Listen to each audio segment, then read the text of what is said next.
Ayan, ang lakas na naman ng ulan sa labas. Anong oras na ba? Check lang natin. Anong oras na? 7:14.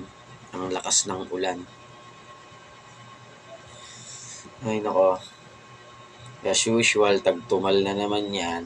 Wala na naman tao. Pakonti-konti na naman na mamimili.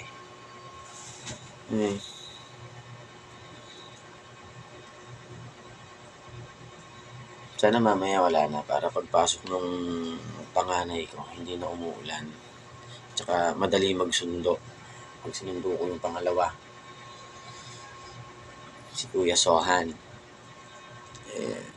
So kaya nag-iisip ako anong lulutuin na pagkain na naman. Ang hirap ng trabaho pagka ang trabaho mo ay taong bahay. Ang hirap mag-isip ng pagkain. So, ang ginagawa ko naman dyan, yung mga bata masusunod ko anong gustong kainin. Kasi minsan pag nagluluto ako nung para sa amin lahat, hindi nila kinakain. So, sa akin, kung ano yung gusto nila, yun na lang yung iluluto. Naantay ko na lang. Kasi baka masayang na naman yung mga pagkain pagka ako yung nagde-decide kung ano yung ulamin.